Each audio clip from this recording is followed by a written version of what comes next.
اے بچیوں والوں تمہیں مبارک ہو، اے بیٹیوں والوں تمہیں مبارک ہو۔ اپنی بیٹیوں کو کبھی برا نہ سمجھنا۔ نبی پاک علیہ الصلوۃ والسلام فرماتے ہیں جس شخص کے بیٹی ہو وہ اسے زندہ دفن نہ کرے، اسے ذلیل نہ سمجھے، تو اللہ عز و جل اسے جنت میں داخل کر دے گا۔ ایک اور جگہ نبی پاک فرماتے ہیں اللہ اکبر، یہ حدیث تو میں کہتا ہوں ختم ہے نا، اس کے بعد الفاظ ہی نہیں بچتے۔ بہت ساری بیٹیوں کی فضیلت کی حدیث ہے، مگر یہ حدیث ادھر جا کے لگتی ہے، دل کو چھو لیتی ہے۔ سنو تو صحیح اس کے الفاظ کیا ہیں۔ اللہ کے نبی فرماتے ہیں بیٹیوں کو برا مت کہو، میں بھی بیٹیوں والا ہوں۔ ہائے ہائے، ختم ہو گئی نا بات ہے۔ اللہ کے نبی نے صلی اللہ تعالی وسلم نے اپنی نسبت بیٹیوں کی طرف فرمایا میں بھی بیٹیوں والا ہوں۔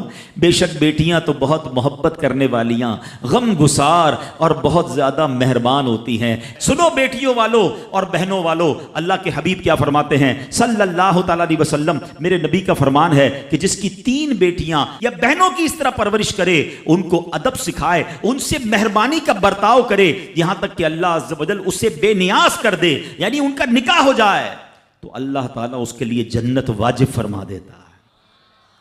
یہ ارشاد سن کر ایک صحابی کھڑے ہو گئے۔ صحابہ کے سوال بھی بڑے کمال کے ہوتے ہیں۔ یقین کرو ہمارے بہت سارے کام سیدھے جو ہے نا، ہمارے لیے بہت ساری آسانیاں صحابہ کے سوالات نے کر دی۔ اب ہو سکتا ہے یہاں میرا کوئی بھائی ایسا بیٹھا ہو جس کی 3 بیٹیاں نہ ہوں، وہ کہتا ہے میری تو 2 ہیں۔ صحابی نے سوال کیا حضور اگر کسی کی 2 ہوں تو اللہ، اور 2 لڑکیوں کی پرورش کرے تو ارشاد فرمایا اس کے لیے بھی یہی اجر و ثواب ہے۔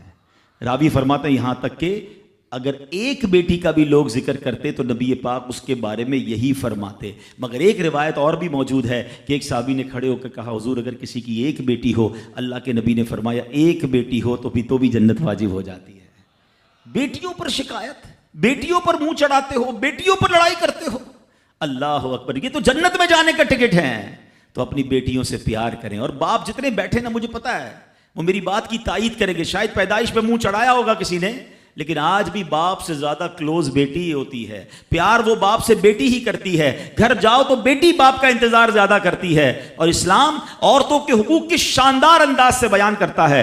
اللہ کے نبی علیہ الصلوۃ والسلام فرماتے ہیں جب کسی کے ہاں لڑکی پیدا ہوتی ہے، سنو، گھر پہ مہمان آئے تو اچھا لگتا ہے نا، اور کوئی بڑا اہم مہمان آ جائے، کوئی بڑے بزرگ آ جائیں تو کتنا خوش ہو جاتے ہیں آپ۔ کئی ایسے بزرگ ہوں گے، کئی ایسے علماء ہوں گے، کوئی ایسی شخصیت ضرور ہوگی جس کو آپ اپنے گھر بلانا چاہتے ہوں گے، مگر آپ سوچتے ہوں گے یار وہ میرے گھر کیسے آئے گا، بہت بڑا آدمی ہے، بڑا مصروف شخص ہے، پسند تو مجھے بہت ہے مگر میں گھر نہیں بلا سکتا۔ سنو، جب تمہارے گھر بیٹی آتی ہے تو پتہ ہے کون مہمان آتا ہے؟ اللہ کے نبی فرماتے ہیں جب کسی کے ہاں لڑکی پیدا ہوتی ہے تو اللہ عز و جل فرشتوں کو گھر بھیجتا ہے۔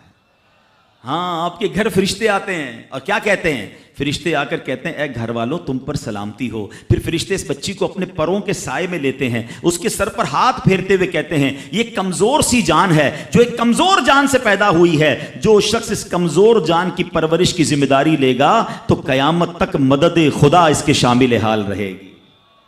تو اب کبھی بھی بیٹیوں پر زیادتی نہیں ہونے دینی۔ ہاں، بیٹیوں کی دعائیں لو، بیٹیوں کی خدمت کرو۔ اور میں نے خود دیکھا ہے، آپ نے بھی دیکھا ہوگا، میں نے دیکھا ہے، بلکہ میں نے ایک طرح سے انٹرویو لیا ہے ایک رشتہ دار کا کہ یار آپ کی 4 بیٹیاں ہیں، 3 بیٹیاں ہیں، کہتا ہے یار جب سے بیٹیاں آئی ہیں پتہ نہیں رزق کدھر سے آ رہا ہے۔ بیٹیاں تو کیا آئی ہیں، اللہ نے رحمت کے دروازے کھول دیے ہیں، کیونکہ اس نے منہ نہیں چڑھایا۔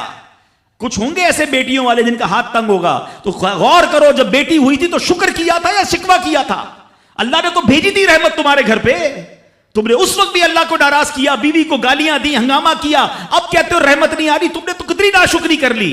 اگر تم سجدہ شکر ادا کرتے، اللہ کی بارگاہ میں رضا راضی رہتے، اللہ بیٹیاں تو دیتا مگر تم پر رحمت کے اور دروازے بھی کھول دیتا۔ اور ہم نے دیکھا ہے لوگوں کے رزق کو بڑھتے ہوئے۔ تو کبھی بیٹی کی پیدائش پر آپ نے منہ نہیں چڑھانا ہے، ہاں، نہ اپنی زوجہ کو تانے دینے ہیں، اور بیٹیوں کا خیال رکھیں، بہنوں کا خیال رکھیں۔